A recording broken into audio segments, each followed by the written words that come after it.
Also grateful just to be alive. I'm grateful to be breathing. I'm grateful for the clothes on my back. I'm grateful for the shoes on my feet. I'm grateful to be in this room with all of you who love real music, who love live music. Yes, yes. And so we're just going to take this time to be in a little gratitude and feel the vibration of thankfulness.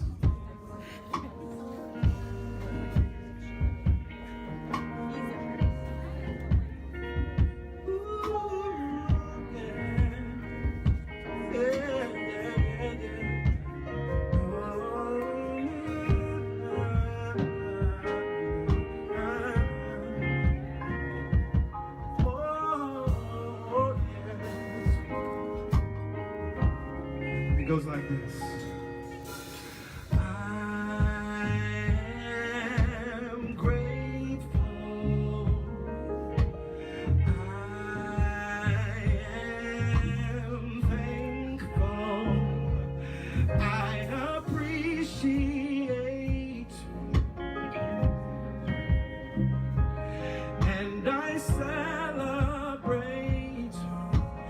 So 21, can you sing your gratitude song? I am grateful. Ooh. I am thankful. I appreciate. Appreciation and gratitude is the same thing. And I celebrate. And I celebrate. I am grateful.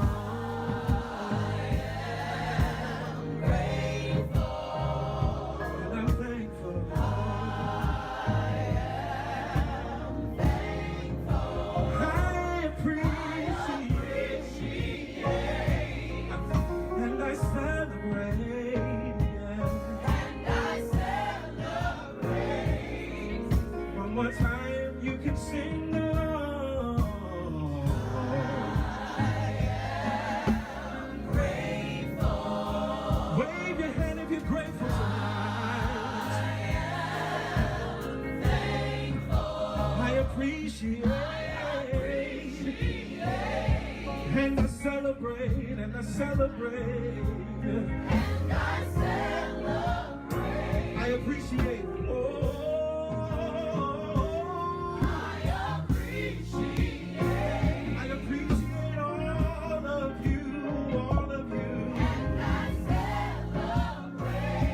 Celebrate every one of you. I appreciate.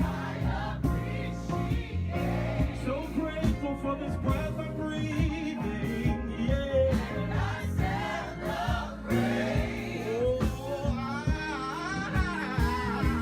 I appreciate. Yes, yes, I appreciate that I can see. And I celebrate. And I appreciate that I can use this mind to think.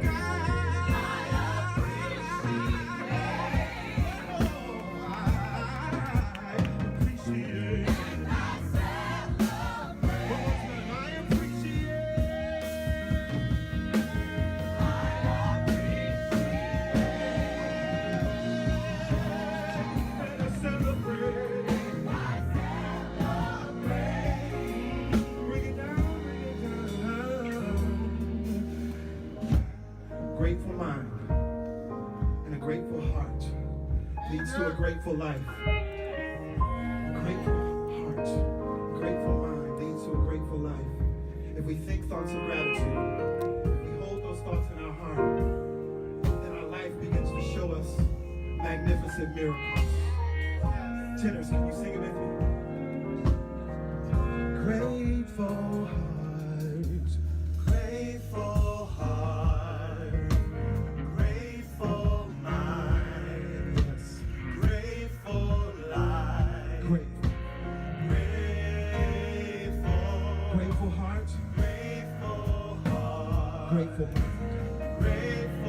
mind. It leads to a grateful life.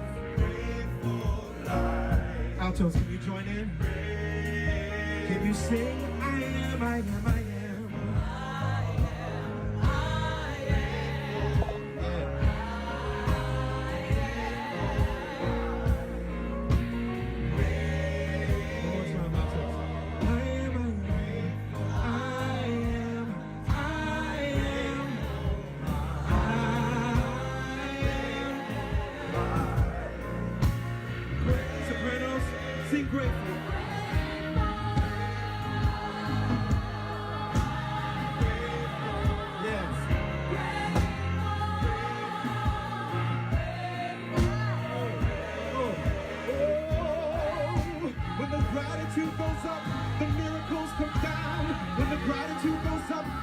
blessings all around. When the gratitude goes up, there's miracles all around.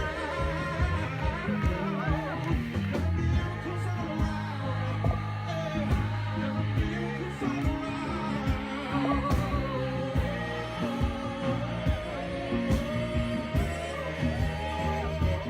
Yes, I'm grateful. I'm grateful. I'm grateful.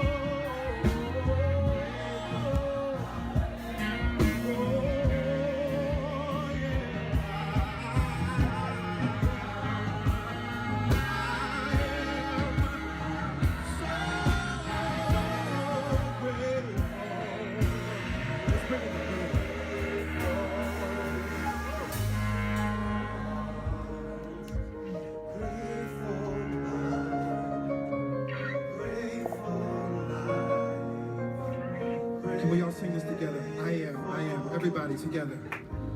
I am, yes. I am grateful. Oh, can we sing I am, yes.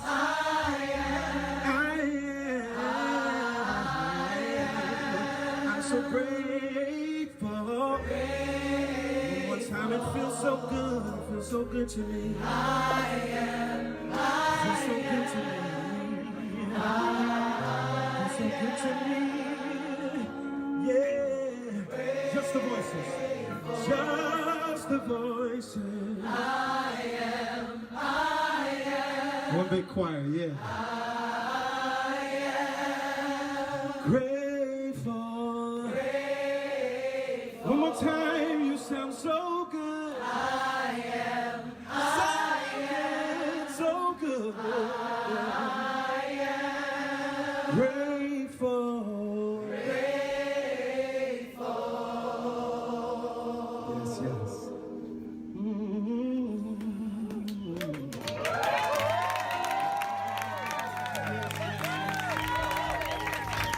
So grateful.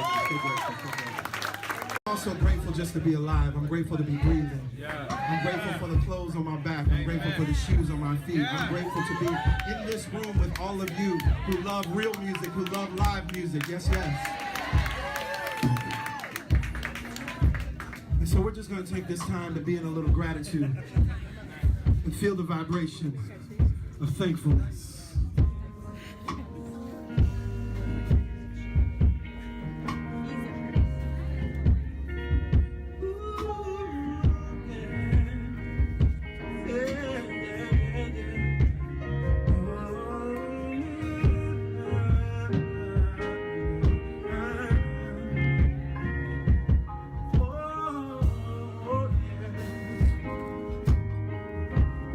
It goes like this. I am grateful. I am thankful. I appreciate and I celebrate. So 21, can you sing your gratitude song? I am grateful. Ooh. I am thankful. I appreciate. Appreciation and gratitude is the same thing. And I celebrate. And I celebrate. I am grateful.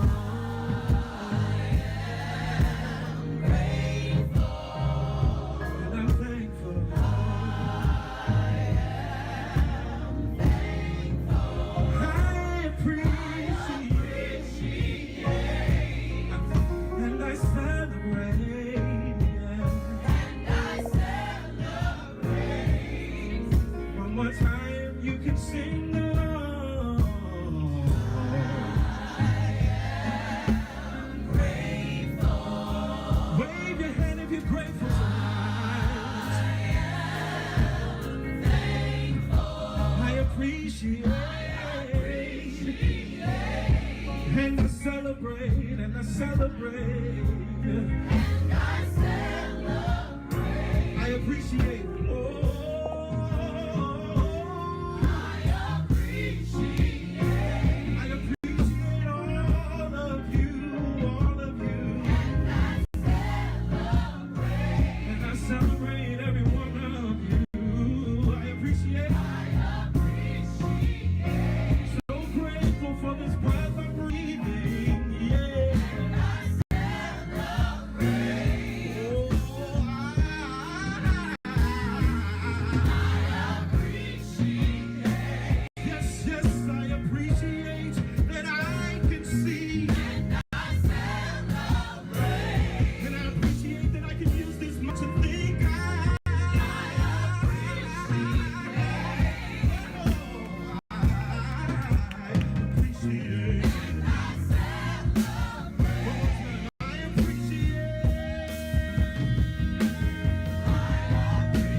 Grateful life. A grateful heart, a grateful mind leads to a grateful.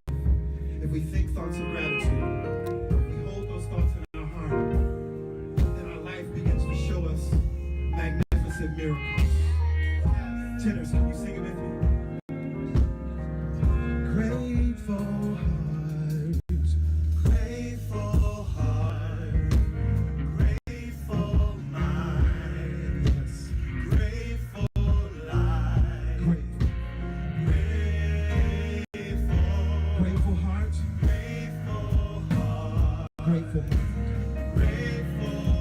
It leads to a grateful life. Altos, can you join in? Can you sing? I am, I am, I am.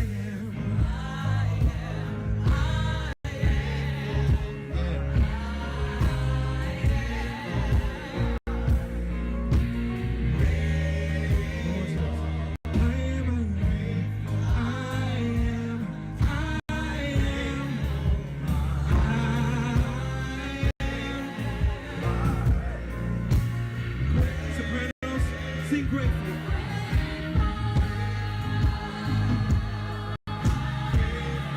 Yes.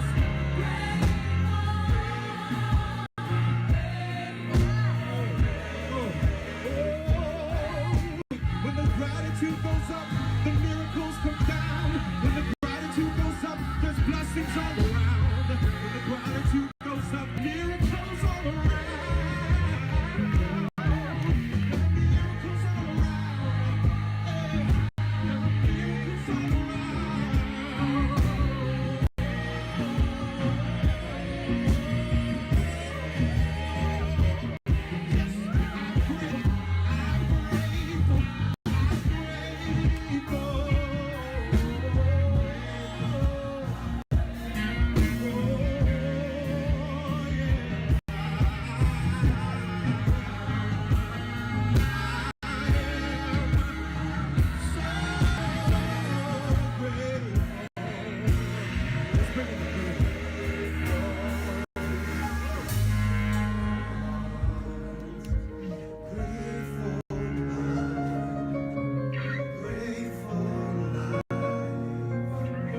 Can we all sing this together? I am. Everybody together. I am. I am. Yes. I am grateful. Grateful. Oh, can we sing? I am. I am. I am. Yes. I am. I am. I am. I'm so grateful. It feels so good, feels so good to me. I am, feels so good to me. Feels so good to me. Yeah, just the voice, just the voices.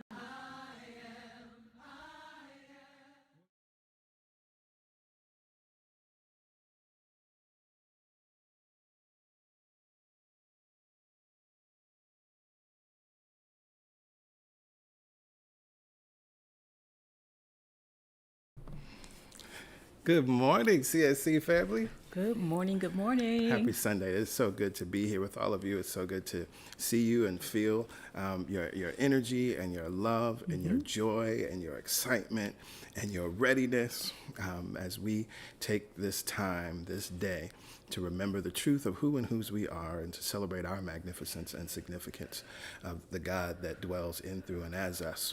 Let us begin, as we always do, with prayer. And this morning, our prayer champion, Reverend Shauna, will lead us in prayer. Yes, yes.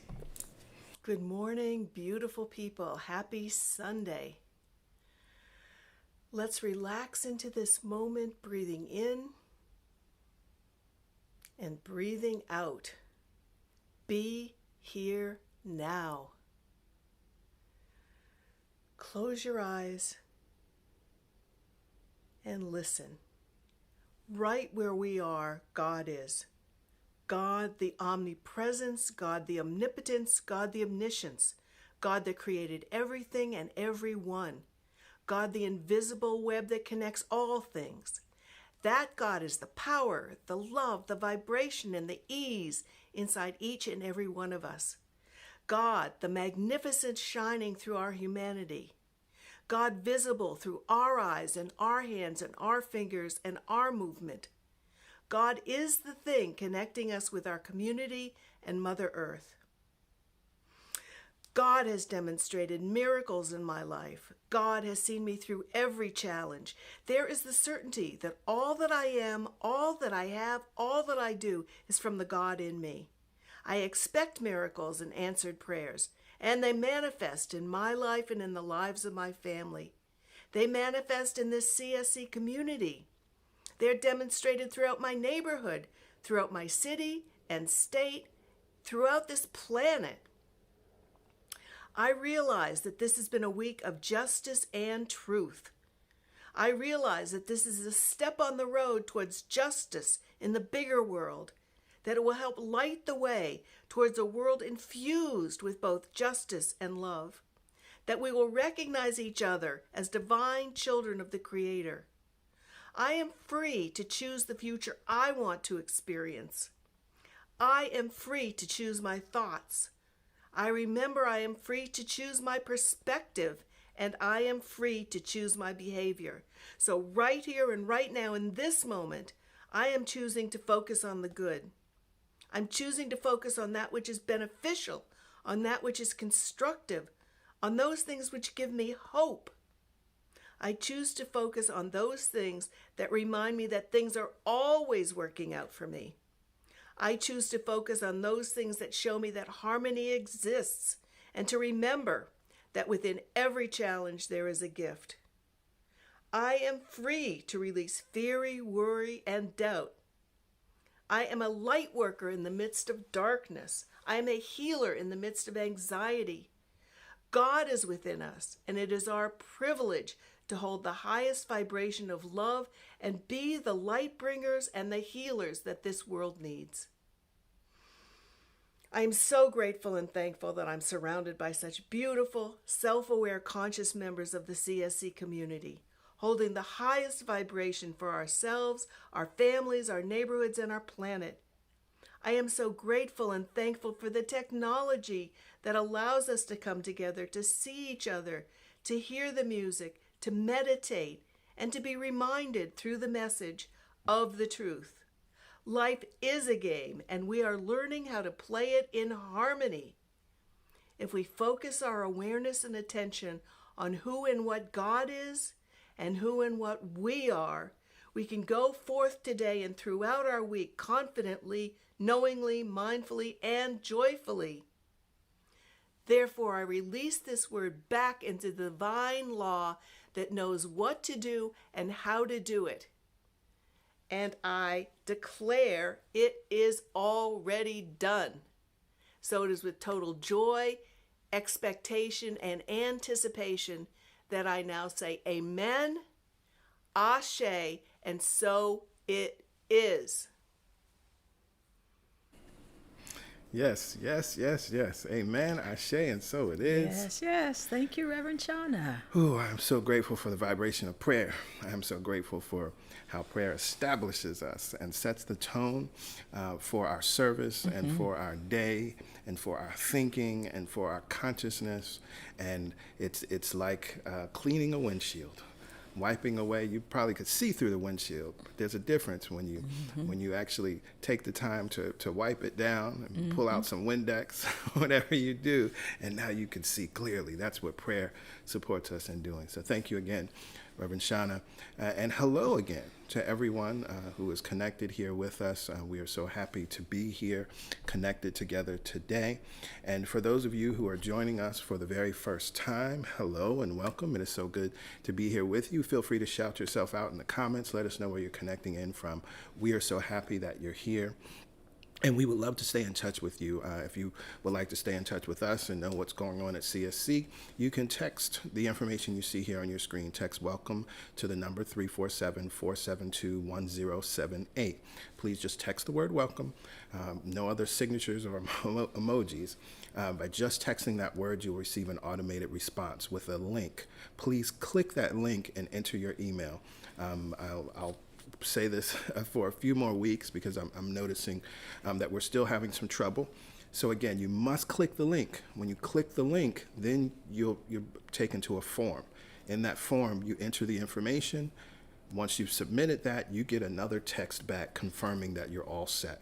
So until you see the "you're all set" confirmation, you haven't completed the process. But we are so happy that you're here today, and we're so happy to be able to celebrate with you and to dig into some powerful teaching, and of course continue to transform our lives.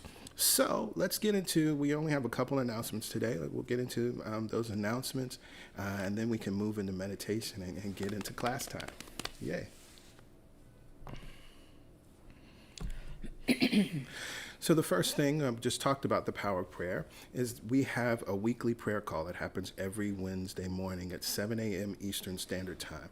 The Momentum Prayer Call is an opportunity to keep that momentum going from Sunday, or to reestablish that momentum in the middle of the week. This prayer is also recorded, and so you see the playback information there. You can access the most recent prayer at any time, 24/7. So whenever you're in need of prayer or want to be in that consciousness, whenever you need to wipe your windshield clean so you can see more clearly, you can absolutely use that information. But we look forward to many of you joining us live. I share a reading on that morning, and then whoever's up to pray between PY, myself, or the prayer champions, one of us will lead the prayer. And again, that prayer is recorded so you can access it. Additionally, we recognize that you may have a specific prayer request, and so we encourage you to send an email to prayerchampions@celebrationsc.org. We will know the truth with you. And I just want to say that as we're receiving various prayer requests that come in throughout the week, I also encourage the wider community, as we are one community and one family, know that our family is in need in varying ways. We have folks who have loved ones in the hospital. We have folks that have health challenges. We have folks that are having financial challenges. We have folks that are looking for employment, right? We have folks that are just moving through this pandemic, and things that were working before aren't working now, right? And so I highly encourage you, as again, we are one community, holding and knowing the truth, that that you speak a word. Speak a word for your friends and family. Speak a word for your CSC family and for the community, because we know the power of prayer, right? We teach the power of prayer. And if you don't think you know how to pray, there's a class for that, right? We should start doing that. There's a class for that. Right. Like there's an app for that. So you can actually go to, right, you can go to our YouTube channel and watch the Intro to Affirmative Prayer class, so that you can speak and know the truth for yourself and pray for yourself and your loved ones, and also speak and know the truth in this capacity. But know that as you send that email out, as you're sending that prayer request, see yourself releasing it. See yourself letting it go. And recognizing that in that release and in that letting go, you're making space. You're creating space so that source can then lead and guide you for what it is that you are to do, right? What it is that you are supposed to know or let go of or heal in some way. And so that's the power of sending a prayer request. Of course, as I said, we'll be in class time soon. Want to let everyone know who doesn't already know that we are in the midst of our True Sunday Masterclass. This is the second year we're doing this. Maybe this will be an annual thing now for this time of year. But we are studying The Game of Life and How to Play It by Florence Scovel Shinn. You can look in the post, whether you're on YouTube or Facebook, there's a link to purchase the book. You can get any version of the book. It's in public domain, so lots of people have published their own versions, and that's why you'll see so many out there. But the text remains the same. So get the text, read the text. You can also go back the last 2 weeks. We've moved through that, the game and the law of prosperity. Today we'll be talking about the power of the spoken word. But we encourage you to read and follow along, and I'm looking forward to digging into this next chapter today. Well, it is time for meditation, and PY will lead us and guide us, as she always does. Well, you're right. We didn't have that many announcements this week. Oh, beautiful souls. Your beauty is equal to this waterfall. Your beauty is equal to nature. Your beauty is given to you by your Creator. And it has not changed, not by circumstances, not by time. That eternal beauty is here and it is alive. We are so grateful to be able to be with you in meditation. We call it the meditation experience because many times we think that New Thought is only about acquiring knowledge. Knowledge is great. We love knowledge. But we must have a direct experience of God within us. We must prove the truth to ourselves by how it feels to connect with this eternal force. Just as we feel drawn to nature, or we recognize the beauty of a sunrise or sunset. Alive. This month we've been talking about the fact that God, that we are alive in God. We are alive and well in the same force that holds the planets in place. It is holding us. But if all we do is read about it and never experience it, we are missing out on the true connection to God. Because wherever you are in your experience, God is there. But you have to feel that God for yourself. If I told you about a waterfall, you might have an image in your mind. But to experience its beauty, its truth, its power in the present moment is an amazing experience. So, let's have an experience now. Go ahead as we prepare for meditation, as we prepare for this final Sunday of the affirmation, I am alive in God. Look around the room and notice where you are in this moment. You are not 15 minutes ago or 15 minutes into the future. You are alive in God right here, right now. And you are safe right where you are. So, settle in, whether you are seated upright in a chair, on your bed, on your sofa. Go ahead and relax the shoulders over the hips. Take a nice breath in, release the breath, and slowly allow the eyes to close. That simple act of closing the eyes signals the body that we are on an inward journey, that we make our return to the most alive place within us, where God is and all is well. Just notice the breath right here and now.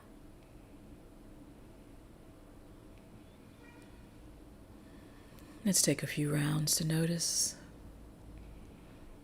because awareness is so important. We make no judgment of our experience, we just notice the breath, whether it appears to be deep or shallow. Let's just notice and be grateful.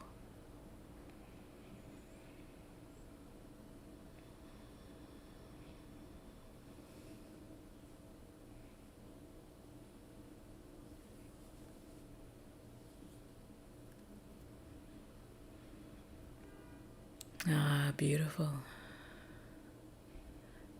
That cycle of breath that signifies the continual flow of life.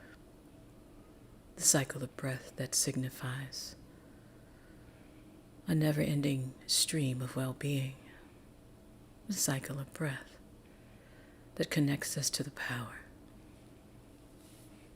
the aliveness, the awareness, and the truth that we are alive in God.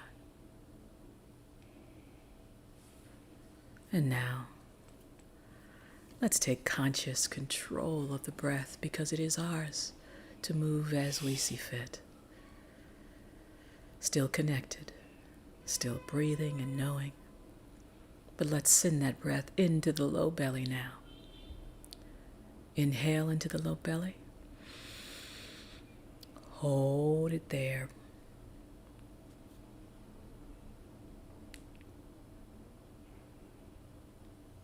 And open the mouth, release the breath. Count to 4. Beautiful. Again, into the low belly. Breathing in on a count of 4. Holding it there, count to 4.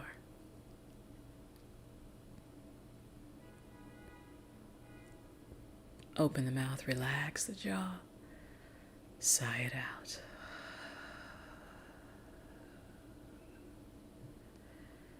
Inhale into the low belly, up through the rib cage, expanding the front and the sides and the back of this beautiful vessel. Hold it there. Open the mouth, relax the jaw, let it all go.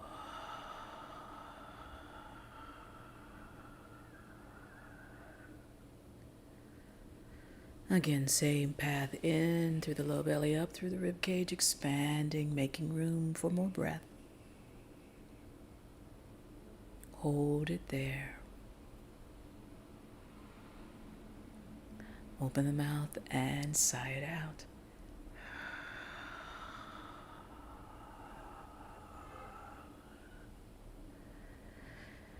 In through the low belly, up through the rib cage, up to the heart chakra, center of the chest. Hold it there at that altar of love. Open the mouth, relax the jaw, let it go.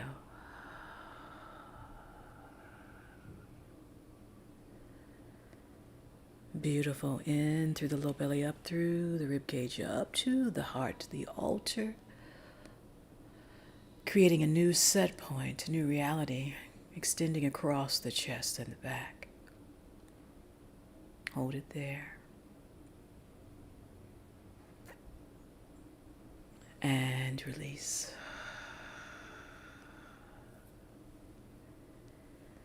Beautiful, everyone. Let's practice a few rounds of full breath in through the low belly, all the way up through the heart. And this time, close the lips. And exhale through the nose. And this will be the form of our breath, signaling the body and the heart. It's safe to relax, to be alive in God. We will continue to breathe in and out through the nose for the remainder of our meditation. Enjoy that place of stillness and aliveness as the breath flows. Each round relaxing us more. Each round enlivening every cell of our being more.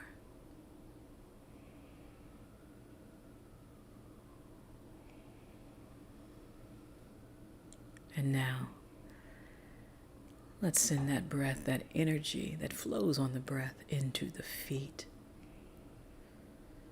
For we are alive in God and we are grounded and connected.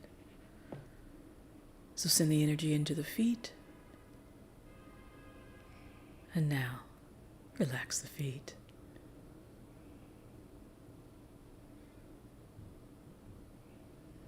Energy flows up through the soles of the feet, into the ankles. Relax the ankles. And if you feel any gripping or holding on, you can wiggle the toes to signal release more. There you go. Surrender the feet and the ankles now.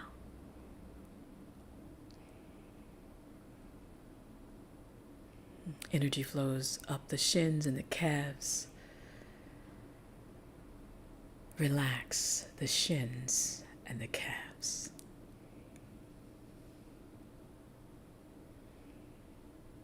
Energy flows across the knees. We send that energy into every joint and to every cell. We feel it alive and we resist it not. Relax the knees. Energy flows across the thighs, the hamstrings, making its way to the glutes and the hip sockets. Relax the thighs, the hamstrings, the glutes, and the hip sockets, surrendering the lower half of our body to relaxation.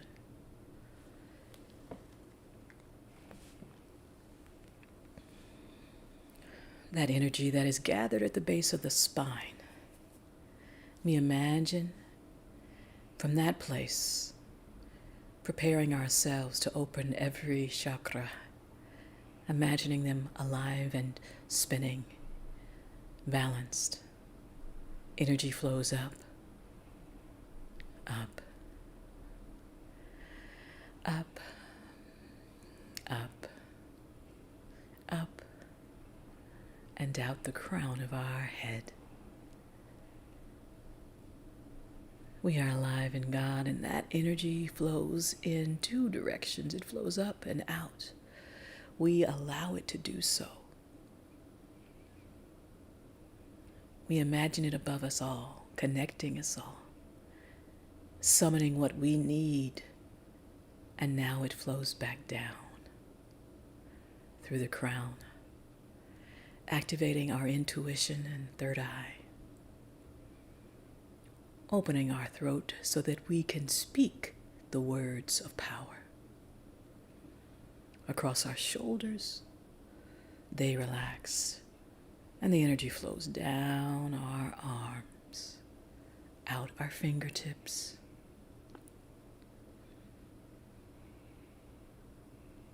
go ahead and plant the palms on the tops of the thighs.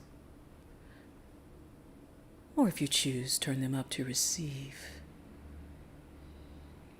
Either way, we know we are alive in God and our body is a relaxed receptacle for all that is true.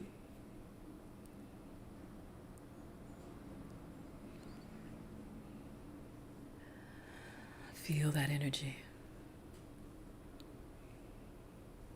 The same power in nature is the same power alive in you now. Go ahead and scan the body as we prepare for our silent time. Make no judgment of where there's any tension, but just send the breath, send the energy, and give your permission for it to relax now. As we move deeper into the silence, I will monitor the time. You take that journey. connecting to God that is always there. And if the mind should wander, it is okay. It is operating properly. We just bring it back to this truth, that I am alive in God. When you hear my voice again, it will be time to return. But for now, enjoy the connection and the experience of God within you now.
With our eyes still closed,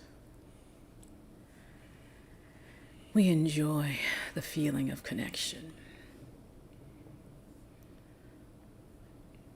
With our eyes still closed, we remember, as A Course in Miracles says, that nothing alive is fatherless. It is life, and life is creation. You are connected to Mother, Father, God. Could never be separate from it.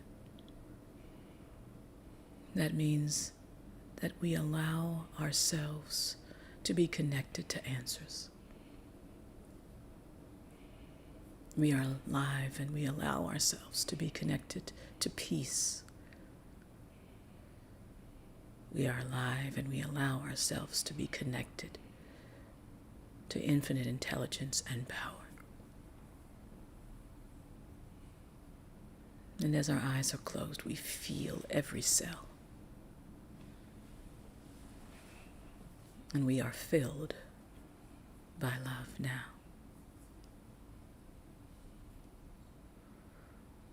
Let's start to make our way back now.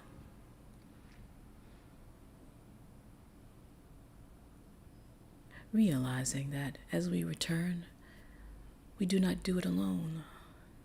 We bring every ounce of connection into our lived experience. We bring every ounce of truth into our experience and every ounce of peace.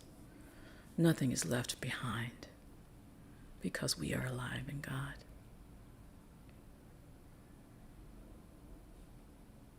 Start to wake slowly now.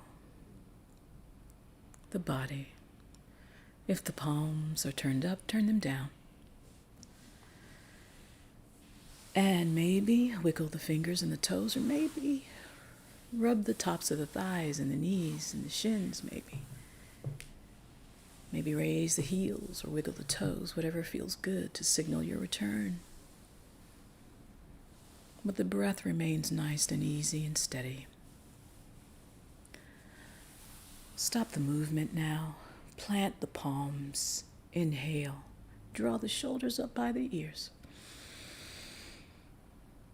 Hold it there.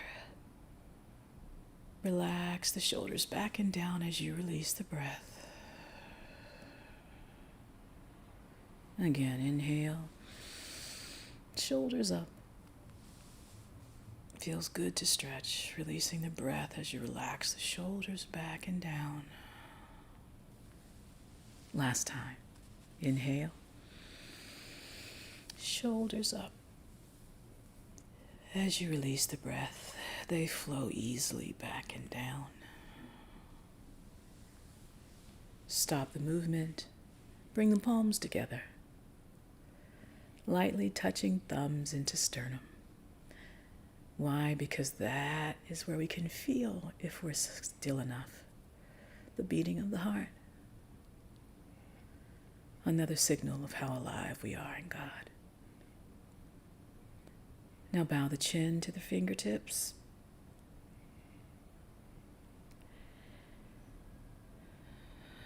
Notice the flow of breath. No rush here, just noticing. Breath moving across the fingertips. Now slowly flutter the eyes open. Nice, soft gaze. Drishti, let that gaze be soft. No strain on the eyes. And as you find that focal point, inhale, raise the chin. Raise the gaze. Again, soft. Release the breath. Namaste.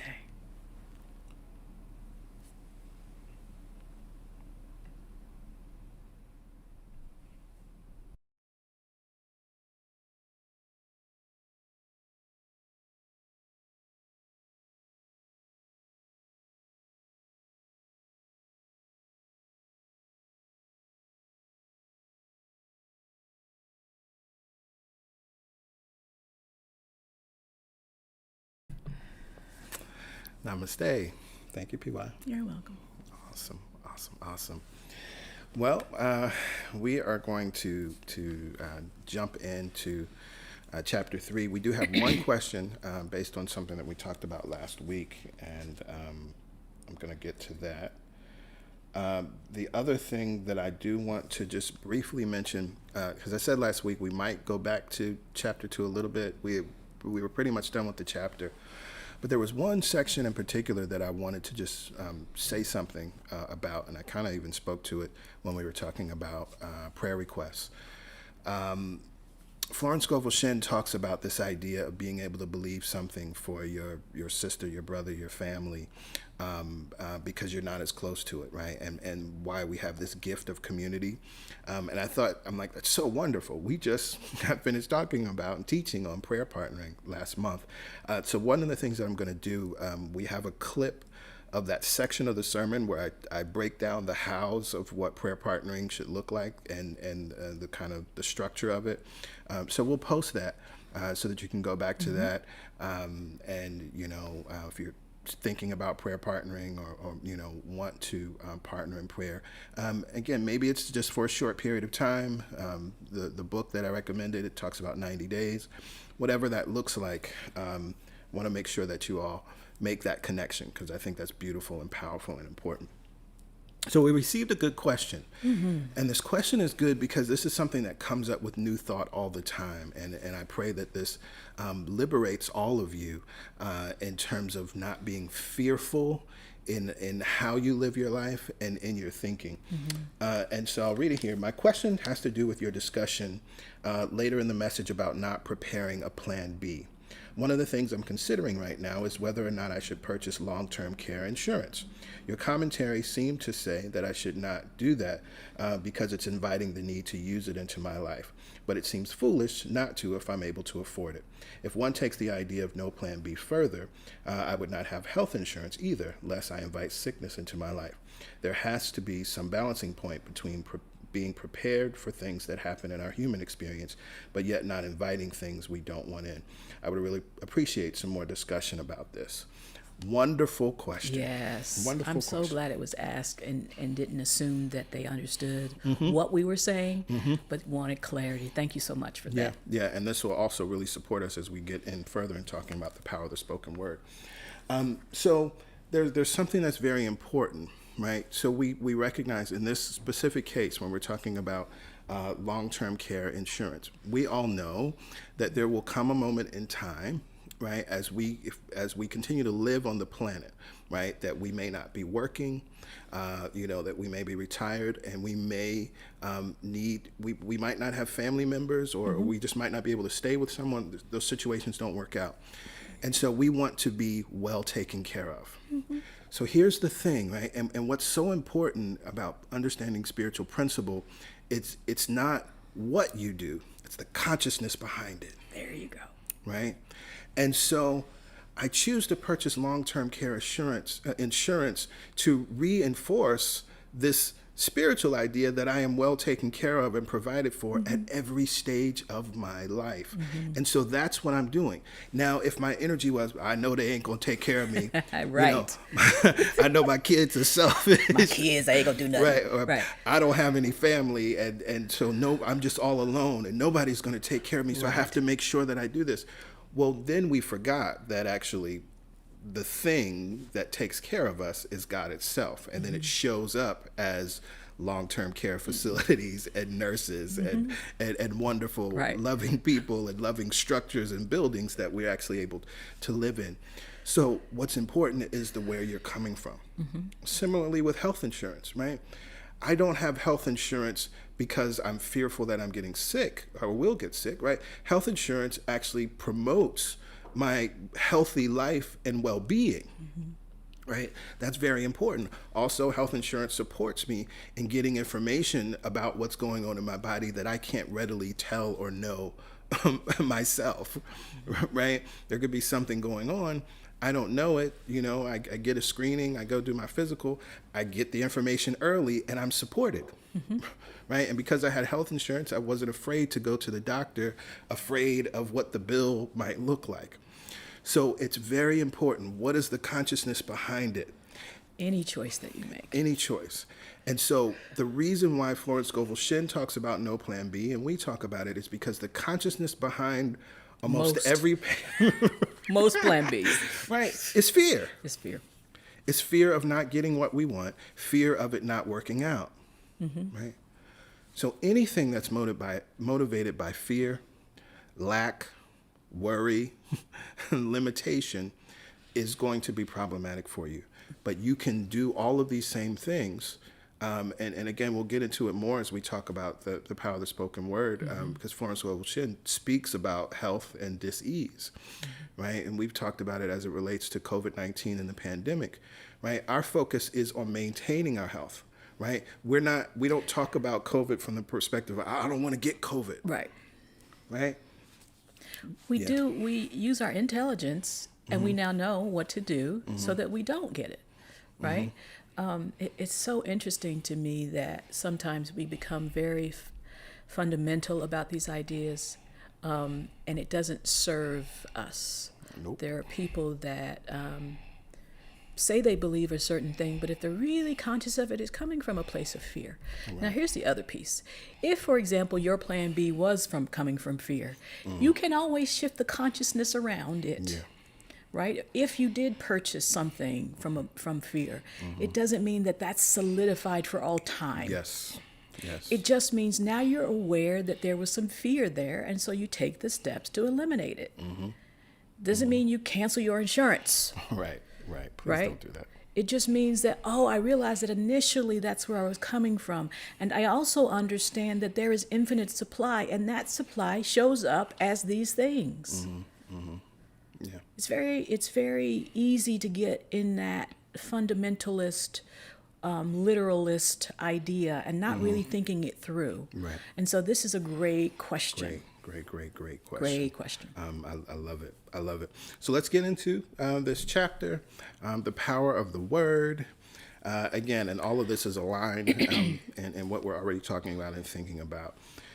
By thy words thou shalt be justified, and by thy words thou shalt be condemned. A person knowing the power of the word becomes very powerful in their conversation. She has only to watch the reaction of her words to know that they do not return void. Through her spoken word, each person is continually making laws for themselves. I love that, right? Through our spoken word, we are continually making laws for ourselves. This is very important. This is why all of us have different experiences of life, different experiences of certain organizations, different experiences of certain restaurants, different experiences of certain people. Because through our own spoken word, and that also has to do with our internal beliefs, right? Because the scripture teaches us that out of the overflow of the heart, the mouth speaks. Right. So we recognize that what we're speaking is what's in our heart and what's really in our mind. And our subconscious. Exactly. You know, when we coach clients, we can always tell what the belief is even before they say it. Or they could say, no, I don't think that. I don't believe that. Right. But their words in that way kind of tell us really what they're thinking and believing. Exactly. Yeah, and I made a note for myself in here because I was reminded of a lesson from A Course in Miracles. I am under no laws but God's, right? And so there's an opportunity, right? If the truth is we are continually making laws for ourselves, our opportunity is to learn to live under no laws but God's, under no laws but the laws of abundance, the laws of prosperity, the laws of things are always working out for me, the laws of this or something better, the laws of I am supported, the laws of I am supplied, the laws of I am never alone, right? The laws of I am worthy, the laws of I am loved, the laws of I am taken care of, right? Because we're continually making laws for ourselves. So let's choose those laws that are constructive, beneficial, and prospering. Absolutely. Yeah. I knew a man who said, I always miss a car. It invariably pulls out just as I arrive. His daughter said, I always catch a car. It's sure to come just as I get there. This occurred for years. Each had made a separate law for themselves, one of failure, one of success. This is the psychology of superstitions. Oh, my Lord. Now you know where they come from. We have a whole series, and you can go to our YouTube channel, Superstition Ain't the Way. It's a beautiful series. And we really start to break these things down even more. I'm pretty sure we referenced Florence Scovel Shinn in that series. But she goes on, the horseshoe, a rabbit's foot, contains no power, but a person's spoken word and belief that will bring them good luck creates expectancy in the subconscious mind and attracts a lucky situation. I'm glad that's in quotes. Go on. I find, however, this will not work when a person has advanced spiritually and knows a higher law. One cannot turn back and must put away graven images. She gives the example, but I won't read the example because we can just talk about it for a second, right? So this is huge. This is so very huge. I know y'all love your crystals, right? I know you love all of these things, right? I have my crystals. I actually meant to pull out a crystal just so y'all would know. We have them. Right? Right? But I recognize that what it is doing, I particularly have a rose quartz crystal that I like to keep in my pocket. And just when I put my hand in my pocket, representing the energy of love, it reminds me to stay in the vibration of love. Of love and unconditional Because I could put my hand in my pocket and be like, you know what? Or I could just feel that and remember, right. And so it's important that we understand what's really going on, right? There is no power in anything except the power that we put into it. That's why she said just earlier, it's important. Through our spoken word, we are continually making laws for ourselves, right? So we decide that something has power. We decide that something is beneficial to us, and that's cool. Right, because no judgment of it. Right. But don't put the power out there when the power is within you. Exactly, because, and this happens to me all the time. I lose that rose quartz crystal all the time. That's right? I do. And it's like so weird. Like, I don't know what happened to, but then it just pops up. Like same right one. Not that he went out and bought a new one. The same one. And then it like pops up, right? It happens all the time. It's wonderful. So if my ability to operate from love and know that I'm loved and love others, was conditioned on being able to reach in my pocket and touch this quartz crystal, I would have been in trouble, right? A long time ago. And then she also talks about, right, I find, however, this will not work when one has advanced spiritually and knows a higher law. So this is the other piece, right? Some of us have been holding on to these things for much longer than we should, because we've embraced deeper teachings, right? We've embraced a deeper knowing that you recognize that you actually don't need any of these things to access the power, to experience the power, to manifest and demonstrate from the power. But then we try to go back to that stuff. Right. And that's when you get yourself in trouble, or you become skeptical about what you believe or really believe now. And again, it's okay to have them. We're not saying throw out your crystals, right? Throw out your whatever it is that symbolizes connection and truth to you. We're not saying that. Right. And so this is what happened with these two But gentlemen. we're also not saying that, like he said, if he didn't have a higher understanding of truth, Right. then losing that would send him into a tailspin. And so we see that in the example of these two gentlemen, which is great. Two men in my class had a great success in business for several months when suddenly everything went to smash. We tried to analyze the situation, and then I found, instead of making their affirmations and looking to God for success and prosperity, that they had each bought a lucky monkey. I said, oh, I see. You have been trusting in the lucky monkeys instead of God. Put away the lucky monkeys and call on the law of forgiveness, for we have the power to forgive or neutralize our mistakes, right? And this goes actually to what PY was just saying, that once you recognize that your plan B was created from fear, doubt, and worry, we have the power to neutralize that thought, right? But you see what they were doing, and I'm sure you can see yourself in it. Right? That you were using the principles and you were operating from this place. Like I said, they were using affirmations and looking to God for success and prosperity. Right? But they weren't looking to the God within them. They were looking to the God outside of them that was symbolized. Well, no, that's not true.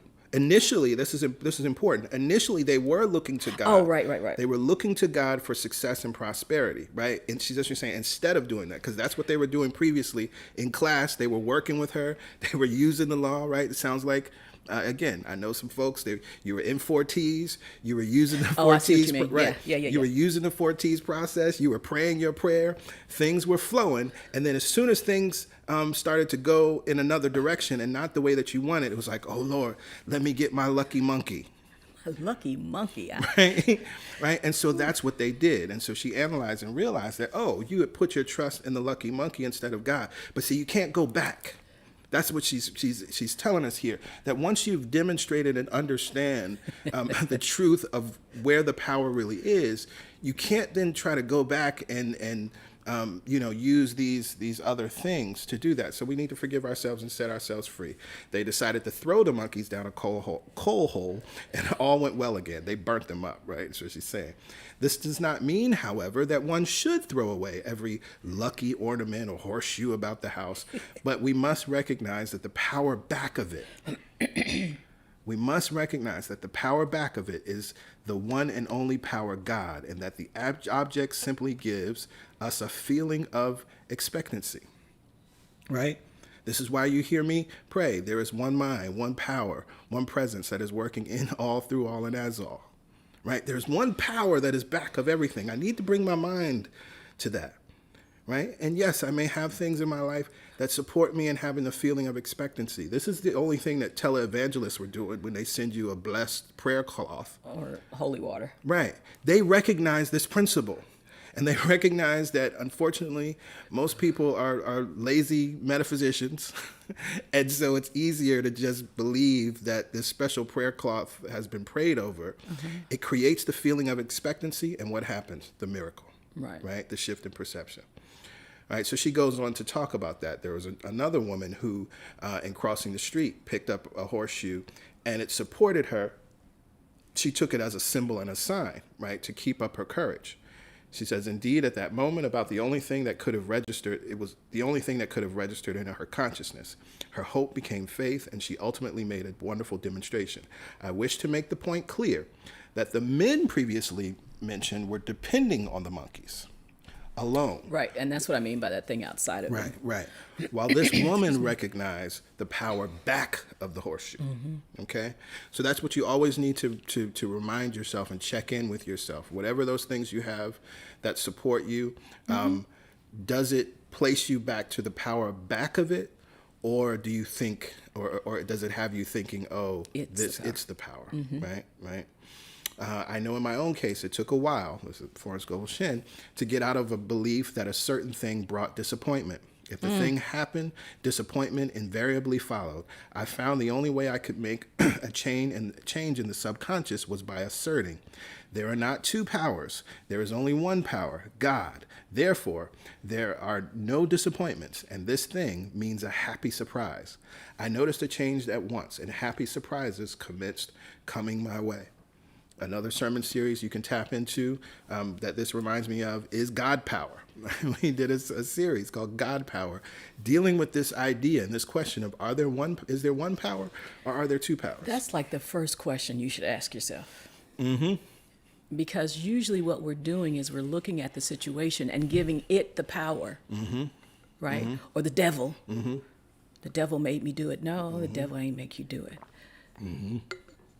There are not two powers. There is one power. There's one power. There's one power. She gives this other story about the ladder. I'm just going to scroll down to this, go to this highlight. As God is absolute, there can be no opposing power unless we, humanity, makes the false of evil for ourselves. To show you believe in only one power, God, and that there is no power or reality in evil, then she tells her to walk under the ladder. So this is important, right? Because there can be no opposing power unless we make the false of evil for ourselves. She said this is the root of the belief of superstition, right? Because some people will say, but no, it's really real. Like, you know, there really are demons or right? There really are these evil things, right? Our thinking makes it so. It is done unto us as we believe, right? As God is the absolute, there can be no opposing power unless we invest in that belief, and it becomes very real for us, right? Is there a misuse of power that we've been given that would appear to oppose? Yes. Yep. We saw that in office for 4 years. Yeah, absolutely. And so in this story, she, the woman, as she was afraid of walking under ladders and she couldn't get to her safety deposit box without walking under this ladder, she was reminded of this teaching. And so soon she went to her bank and said she wished to open her box in the safety deposit vault, and there stood a ladder on her pathway. It was impossible to reach the box without passing under the ladder. She quailed with fear and turned back. She could not face the lion on her pathway. However, when she reached the street, my words rang in her ears, and she decided to return and walk under it. It was a big moment in her life, for ladders had held her in bondage for years. She retraced her steps to the vault, and the ladder was no longer there. This so often happens. If one is willing to do a thing that they are afraid to do, you do not have to. And let's It talk is the about law of non-resistance, which is so Yeah. little understood, which we'll talk more about in the next chapter. But go ahead. And this thing about this is not feel the fear and do it anyway. Absolutely. You've got to understand what happened, the series of events that transpired. The woman retraced her steps. She went back to the true thinking in her mind. She went back to what she was told by Florence Scovel. She transmuted those thoughts in her mind. And then when she came forward back to that place, the situation had shifted. Right, right. She didn't just, I know I'm afraid, I'm going to rush through under this ladder. She realized and recognized that she was in fear. And then she allowed her mind to go back to the truth and let the truth change her thinking and then come back to the situation. And you notice it didn't take 10 days. It was moments. Right. Sometimes when we say, feel the fear, transmute the fear, and then move from the God idea, you think we mean it's going to take you 6 months. Right. It doesn't work it doesn't have to work that Doesn't way. have to work that way. Right. Right. And so that's why we say when fear speaks first, make truth the last word. And so I love in this next piece, highlighted, Florence Scovel Shinn makes it clear. Someone has said that courage contains genius and magic. Face a situation fearlessly and there is no situation to face. It falls away of its own weight. So, right, she did not face the situation with fear, right? It wasn't oh, I know I'm afraid, but I shouldn't be, so let me go back. That's she Let me had to plow through. transmute, right? She had to transmute the fear. She had to face the situation fearlessly. Meaning she had to face the situation aligned with spirit, aligned with God. That is fearlessly. Absolutely. Absolutely. She didn't she wasn't operating from her own power. She was connected to the power, which is fearlessness. That's how you operate fearlessly. You operate from alignment, from truth, and then you move. Yes, yes. And one of the other things that this reminded me of is, for me, in studying and training in mixed martial arts, one of the things that our sensei would remind us of, it's an interesting thing. We do all of this training. Some people were in there for self-defense. There were women in there that were training and learning to defend themselves. Some were learning to eventually compete. And some of my classmates have gone on to compete professionally. But one of the things he said is interesting, that once you train yourself and continue to dedicate yourself to training, you actually don't attract situations where you need to protect or defend, right? Because what's prior to having training and understanding, there's a level of fear, right? I don't know how to protect myself. I wouldn't know how to get out of a situation. But as soon as you learn, as soon as you inform yourself, and you become so confident that you actually don't attract those things into your life. And so that's what happens, right? As soon as you bring your mind back to truth, and of course, as you train your mind and your heart and mind with these truth principles, then you don't even attract a lot of this, superstitious stuff that a lot of other people attract. And that's why it's so important that we're constantly feeding our subconscious, right? Remember the three aspects of mind, right? Conscious, subconscious, supermind. When you're believing in these superstitions, you're feeding your mind with something that someone else believed and held to be true. I mean, we can say the superstitions have their basis in some reality, because some aspect of what happened originally may have been true, but then they filled in all the blanks around it, and it turned into something to be superstitious about. Yeah. Yep. Isn't the mind powerful? Right. It is. And this is why we must understand how to make use of it, right? We must understand how to play the game. The explanation is that fear attracted the ladder on the woman's pathway, and fearlessness removed it, right? There you go, right?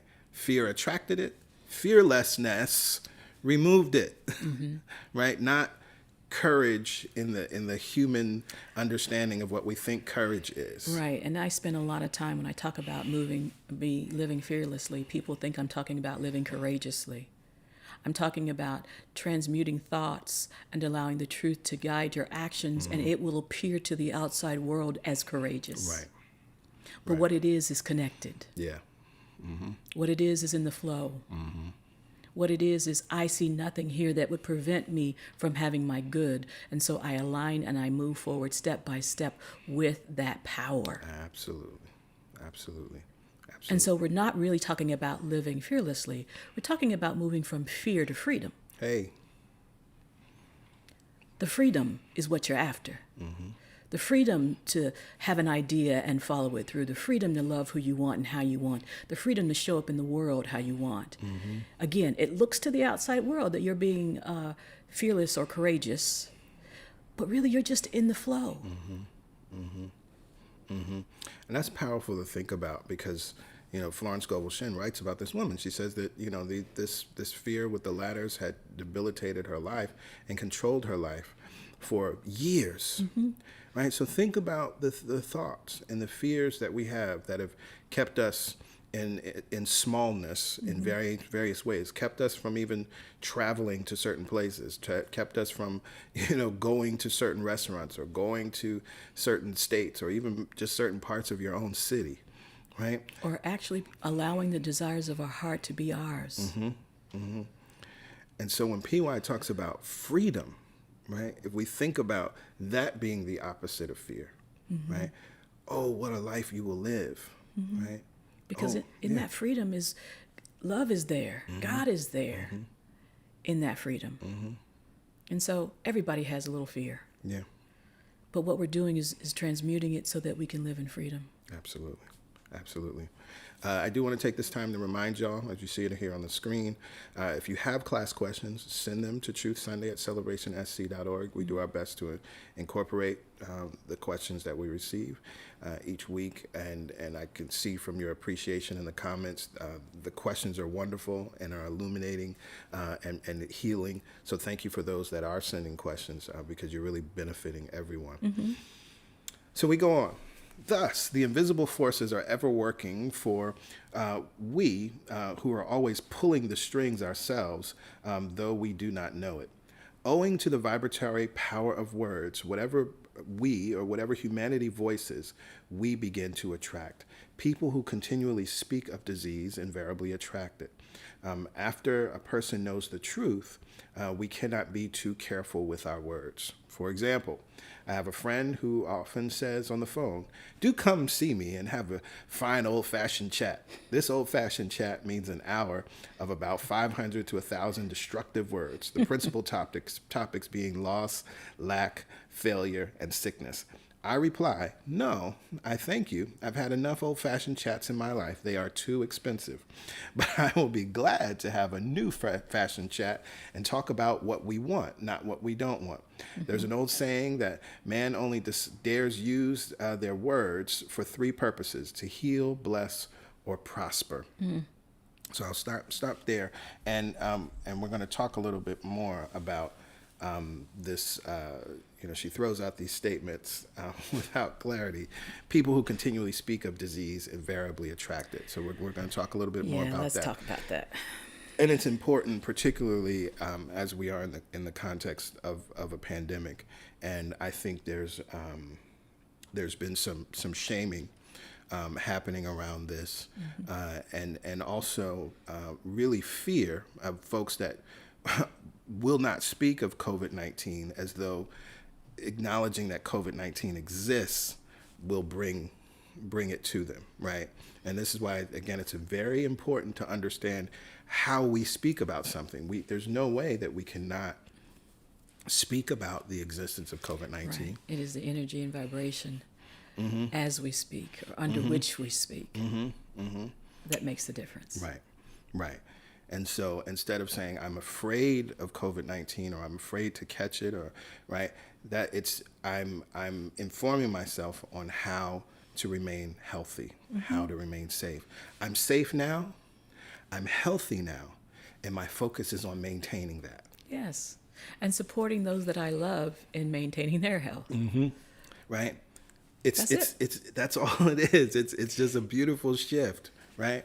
It's a beautiful shift. And it's more than just a reframe. Mm-hmm. It's a reimagining how we've thought and talked in the past. It's mm-hmm. an exercising, it's a practicing, mm-hmm. living a different life, a different truth. Mm-hmm. Mm-hmm. Mm-hmm. So we don't shame anybody. Yeah. We just become very conscious of our words. Mm-hmm. And then we decide how we're going to use our words and the energy underneath them. That's mm-hmm. it. Mm-hmm. Yeah. And also, in truth, we also must act from this place of I don't know what anything is for. So the mm-hmm. underlying reasons and mental causes for why any individual person may test positive for COVID, may get sick, you can't possibly know what those are. Right. And if you're trying to, you are in judgment of another. Right. And so the only opportunity there is to be love, right? How can I serve in whatever capacity is needed in that moment? Most of the time, it's just to keep our mouths shut. Right. And I say that as a segue into this idea of old-fashioned chats, right? Right. And here's what's interesting, because what I know to be true, and I see it every day. You know where old-fashioned chats happen in 2021? On Facebook. Mm-hmm. You don't call somebody, but you post something, and the comments and the back and forth mm-hmm. turn into an old-fashioned chat, mm-hmm. right? And it's filled with loss, lack, failure, and sickness, mm-hmm. right? And it appears to be a very thin line between sharing something that was cathartic mm-hmm. and potentially helpful to another mm-hmm. and having an old-fashioned chat. Mm-hmm. Mm-hmm. Y'all have heard us say it many times, you know, what we post on Facebook or in social media, it is like a prayer, right? It has an energy that keeps going and going and going. What I've found beneficial, right? Because here's the other thing. I will never talk about something that I'm not aware of That I in did my or own life. do or don't want to do. One of the most beautiful things, and for those of you, if you're in my 90 Days to Greatness group, I've shared some things over the years where something will come up, and I was using Facebook to complain about the day, about the weather, about work, to connect around complaining, or connect around my woes, or oh, I know things will be better, but I'm just feeling bad today. Like literally, right? But posting those kinds of things. And I can laugh at myself now and be like, oh, Greg, you are misusing the power of your spoken word, right? But also what you notice is that it was a misuse in the past, that it didn't, the moment he changed his consciousness or desired to shift his focus, those situations, not that they don't ever happen again, but those old situations no longer have power. So we're not saying cancel. Right. But it is being mindful, right? Which is something And that, consistent in a new way of thinking. yeah. You know, and that's something that Florence spoke of. We read it earlier. Once we become aware of this, right, and truly aware of it, we become mindful. And so, right, you know, Facebook brings us our memories, you know, from years past. And that's when you realize it's like that energy is still out there. And so what I love is, I posted it the other day. There was a memory from a year ago that was a powerful affirmation from the Daily Word. It's like, oh, this is still good, you know, and I want to reshare it. So see, now that prayer, that energy, what was spoken is living and living again and living and living again and living and living again. And so let's just be mindful of why we post. Again, no judgment. Nobody's judging what you post. It's just that we realize that when we're posting some of these things, it is really out of a desire to connect. So connect out of what you want to continue to experience. Yep. A lot of people don't have the benefit of these teachings, and so they don't understand that everything's a prayer and that really what they want to do is connect, especially in this time. Yep. We all want to connect. Yeah. And don't stop connecting. But what are you connecting around? And I love that she says it here. We can have a new fashion chat and talk about what we want, not what we don't want. Now, here's again what's interesting. 1925, right? What we want versus what we don't want. Like, this is just old school new thought, right? We're still talking about these same things in the same way in 2021, right? You may have heard Abraham say it first. What you thought was first. Right, you know? And so... And there's another sermon, I can't think of which one it is, but I know there was a sermon where I specifically dealt with that sentence of we only dare to use our words for three purposes: to heal, to bless, or to prosper, right? And so think about that, right? Am I posting to heal, bless, or prosper, right? Am I having this conversation to heal, bless, or prosper? Is this conversation healing, blessing, or prospering? The answer is no. Hush. Right. And I love that the fact that she used the word dare. Because most of the time we're living from less than. And to dare to prosper, to dare to speak these words is taking a step in faith, and it's coming from the power, not the problem. Dare to. Like, I dare you to do this, because she knows from her experience with these words and with these teachings what's going to happen. I dare you to do it. I think I did a message, I dare you to prosper. But it's true, that word dare, it's like it takes on a power of its own. I dare you to do this because I know what's going to happen. And it's going to be good. Oh, my English. Anyway, it felt like I needed, gonna be good. I feel like I needed to say it. It's going to be good. That's right. So we go on.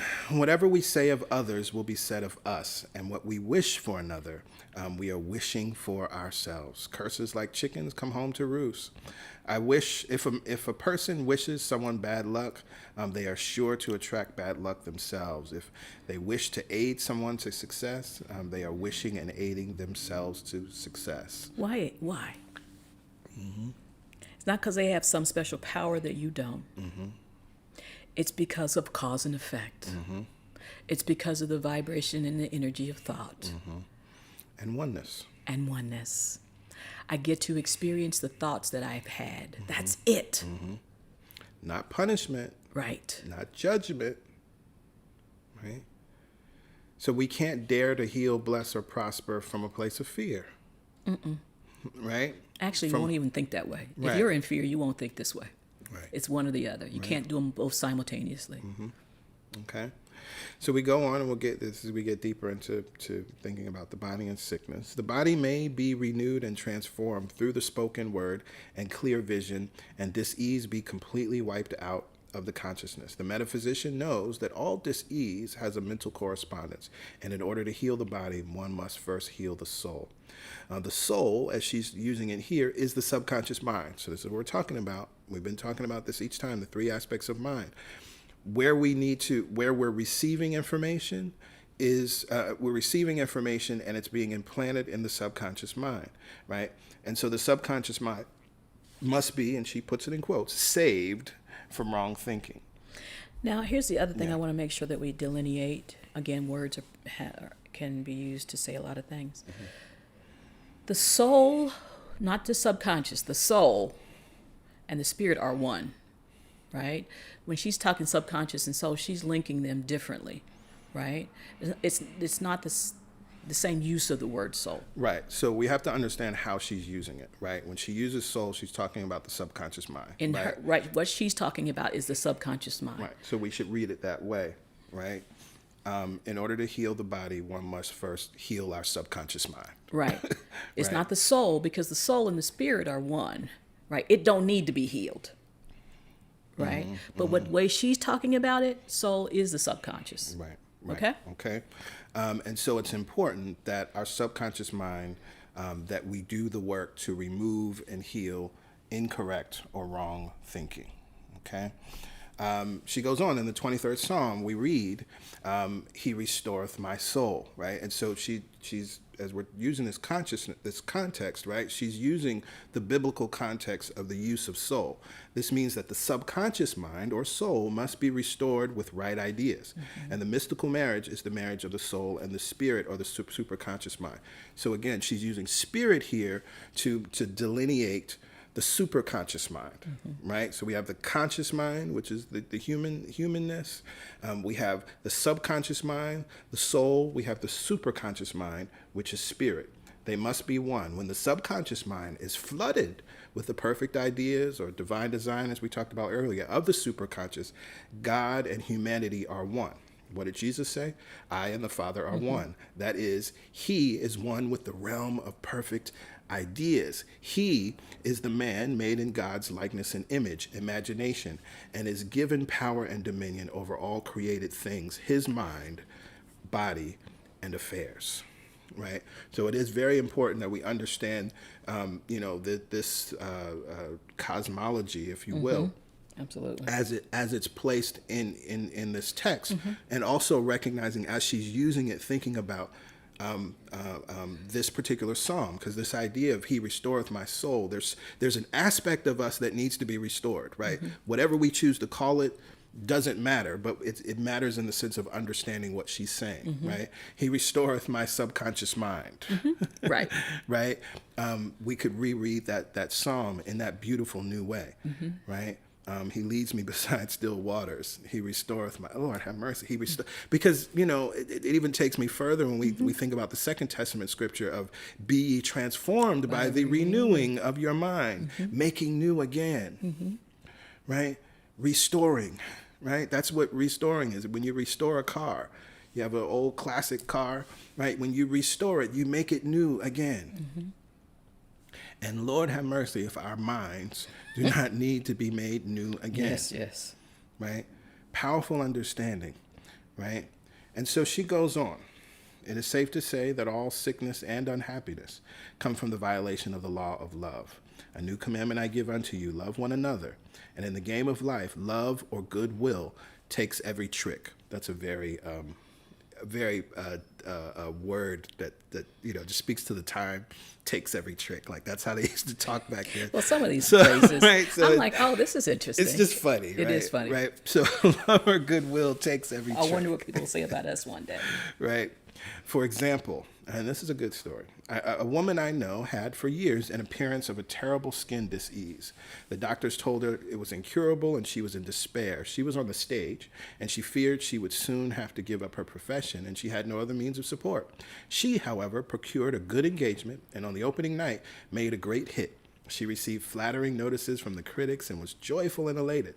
The next day, she received a notice of dismissal. A man in the cast had been jealous of her success, and it caused her to be sent away. She had felt hatred and resentment taking complete possession of her, and she cried out, "Oh God, don't let me hate that man." That night, she worked for hours in the silence. Now, I already love this. This is powerful because this is a woman that is obviously a metaphysician and understood something. She understood. She had enough presence of mind to know that I want to hate this man. Or that I do. Well, maybe. Right. Because, I mean, you can't come up with, don't let me hate. There's a little bit of there operating, and Right. she wants to move through it quickly. Right. Or that, people may have been talking to her like, well, what you going to do? I know you must hate, right? Like all of this, this is the real stuff, the real human stuff, right? But she had enough presence of mind to know that to live in that place was going to affect her, not him. Her hating that man, he was obviously wrong. He was operating in jealousy. He wasn't operating from a place of love or consciousness. But she knew that if she moved into that place of hating that man, that was going to affect her life. Experience, right. Right? And so then she made a powerful choice. She worked for hours in the silence. So what did she do? She said, I soon came into a very deep silence. I seemed to be at peace with myself, with the man, and with the world. I continued this for 2 following nights, and on the 3rd day, I found I was healed completely of the skin disease. In asking for love or goodwill, she had fulfilled the law. For love is the fulfilling of the law, and the dis-ease, which came from subconscious resentment, was wiped out. Right. Oh, God, don't let me hate that man. It's just like A Course in Miracles. Lord, help me see this differently. Same idea. Same idea. I love that. Right? And so then what we understand is that many times the things that are taking place in our life, whether it is in this case, there was a physical dis-ease of the skin dis-ease, it could just be another experience. And this is also really tapping into what forgiveness does, right? That we start to clear the path in our own minds, and so then our subconscious mind is not creating from that place, right? And so that creating, again, could be a physical ailment, it could be dis-ease, or it could just be some other experience in our life. Or it could just be upset. It Right. could be any of those things. Right. And so she made the space for love, right? She made the space for God. And here's the other beautiful thing. She didn't jump. She didn't spiritual bypass and pretend to be holy. It took her 3 days. Right? Which acknowledges the humanness. Acknowledges the humanness and moving through that experience. She didn't jump. She didn't bypass. She didn't pretend to be holy.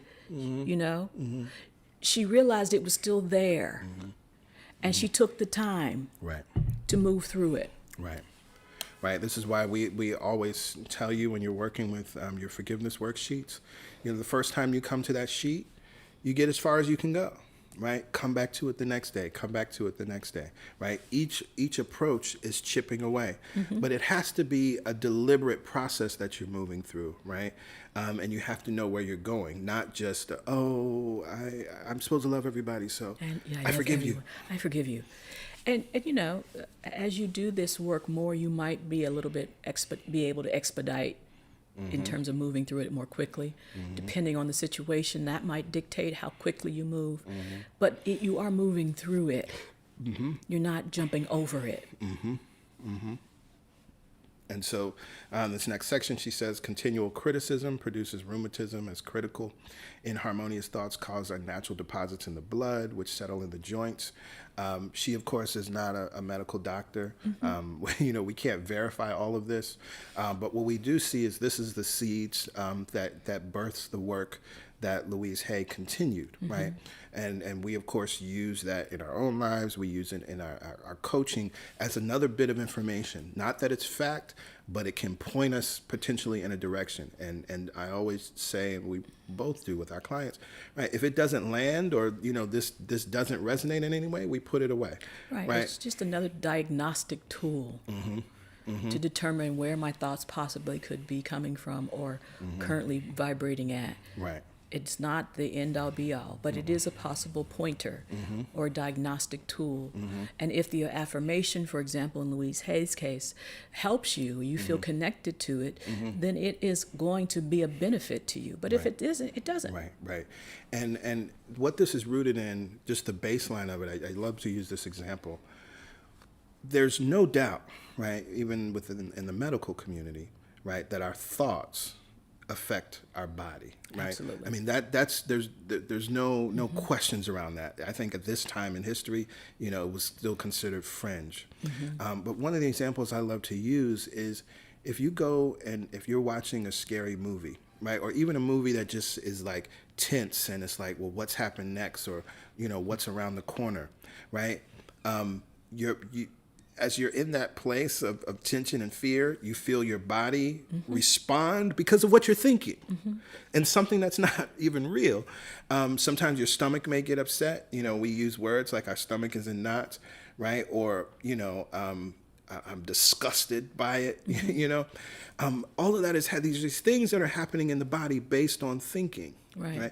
So we know that the body responds. It always responds. It doesn't know the difference between something that is real and imagined. It just responds. And so while that is true, please don't think that if you have inharmonious thoughts, that means that you're going to have unnatural deposits in your blood, right? Or it's going to affect your joints, right? We don't have to go make those false connections. Right. We don't have to go to that extreme of making false connections. And so she says false growths are caused by jealousy, hatred, unforgiveness, fear, etc. That may be her experience or the experience of her clients. Every dis-ease is caused by a mind not at ease. Very true. Very true. Right? I said once in my class, there is no use asking anyone what's the matter with you. We just might as well say, who's the matter with you? Right?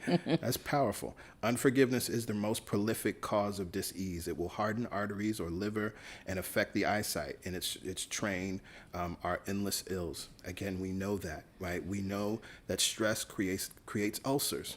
Right, that's all about an experience of life, right? All of the things that are going on, and of course, we have watched, and I even think about myself in my own life when I was living in unforgiveness, how I felt in my body, how I looked in my body. All of these things were a result. So, what's the matter with you? No, who's the matter with you, right? She tells the story. I called on a woman one day who was ill, having eaten a poisoned oyster. I replied, "Oh no, the oyster was harmless. You poisoned the oyster." Lord, Florence, you don't call Florence for no sympathy. That's not true. That's not true. But Lord have mercy. What's the matter with you? She answered. Oh, about 19 people. Lord have mercy. She had quarreled with 19 people and had become so inharmonious that she attracted the wrong oyster. Right. Any inharmony on the external indicates there's mental inharmony, as within, so without. Again, you see, she puts this in quotes. This is a principle, an axiom, right, that was being used and has been used down through the years. Right. And so our only enemies are, in truth, within ourselves. I forgot to write it down because there's an African proverb that talks about that, this idea of the enemy within and without. But she goes on, and man's foes shall be they of his own household. Personality is one of the last enemies to be overcome, as this planet is taking its initiation in love. It was Christ's message, peace on earth, goodwill towards men. The enlightened person, therefore, endeavors to perfect themselves upon their neighbor. Our work is with ourselves to send out goodwill and blessings to every human. And the marvelous thing is that if one blesses another, then we have no power to harm them. powerful, right? Powerful, beautiful. And so she gives this wonderful story about someone working with a rival in business, right? Which I think is, this is a powerful and profound way to think about business, and to work in this way. And I'll say this about the story because it almost sounds like the way the story ends that the guy who was spiritual won. Right, because the rival's machine stopped working, and so he was able to sell his machine instead. And I just want to make sure that we understand that this is not about, again, there's only one power. This is not about good and evil, but this story is an example for us to understand that we can actually bless. If we think someone is our competitor or our rival, right, that you don't have to hold a critical thought. She says here, bless him all day and be willing not to sell your machine if it isn't the divine idea. See, that's the place that he was in. I bless him, right? Because as he prospers, I prosper. As she prospers, I prosper. As they prosper, I prosper. Right. Because if you are seeing a rival, you are seeing someone in opposition to you, and you're already in fear because you think someone can take your good. But if we bless that person, that means that we understand there's enough prosperity to go around. Yeah. And so that's the principle. And so, again, although it played out as the man's machine didn't work, it was not by using his spiritual understanding that he caused it not to work, or somehow, he was deeper in the teachings. Or right? more blessed by God, or any of that. Right. And so I love this last line, right? There is peace on earth for anyone who sends goodwill to all humanity, right? And so that's where we're always at in our thinking, right? And so I encourage you to even this week to wake up with that idea of sending goodwill to all humanity, knowing that as I give, I receive. Right. Right. And if you look in the world right now, what are we in need of? So let's send it out. Absolutely. Knowing that we're all connected.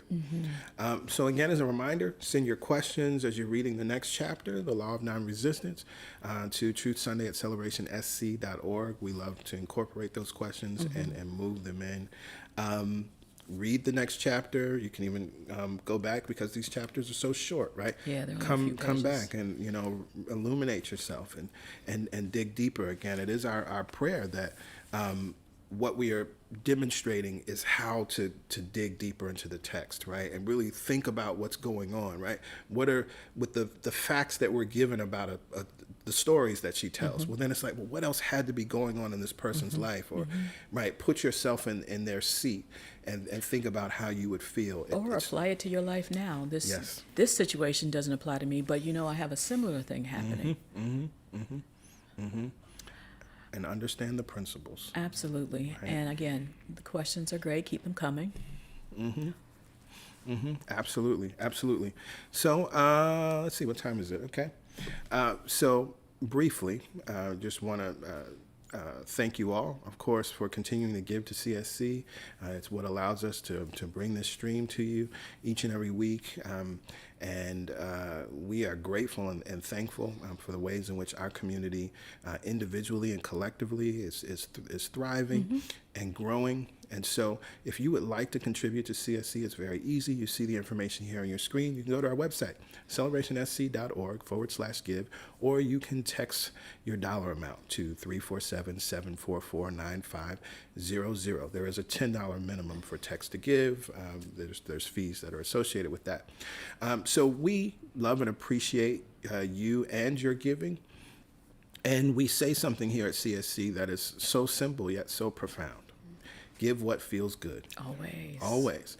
Because we recognize that the what you give in terms of the dollar amount is not as important as the how you give. This is a principle that we were just talking about, right? You can give any amount of money, right? You can give thousands of dollars, but if you're giving thousands of dollars out of fear, I can pretty much tell you how your life is playing out, right? right? You know, you're not going to necessarily feel good, and you're going to be receiving, unfortunately, things are the opposite of what you want. So you have to give in joy. That $1,000 must be a joyful $1,000, right? That $1,000 must be given from a place of, I know that there is more than enough, that I'm giving from infinite supply, Absolutely. right? And God always supplies. God is my supply, and God always supplies. And so when we give from that place, then we can affirm this beautiful, powerful truth. All the money that I use All the money that I use returns to me multiplied returns to me multiplied in a never-ending cycle in a never-ending cycle of increase and enjoyment. enjoyment. And so with that, we take a joyous offering. Feel free to give whenever it feels good to you all throughout the week. And of course, many of you will be watching this at some other time, at some other day. And so we see you and we appreciate you. We look forward to joining y'all next week. It's, it's going to be a new May. month, right? We will be in May. And we'll be continuing this series. So again, please read the next chapter, The Law of Non-Resistance. And we just continue to take it deeper. Feel free to share this with folks, you know, anyone that may be interested in this teaching, anyone that you feel just might, this might speak to them and resonate, you know, with them where they are. Absolutely. Share it. Well, we love you all, and we love coming together with you to share these ideas and concepts, to do master classes, to do regular service. We love it. We love it. Yes. So y'all enjoy the rest of your day, enjoy this Sunday, and more importantly, enjoy the week on purpose, right? And continue to love each other. All right? Bye for now. Bye for now.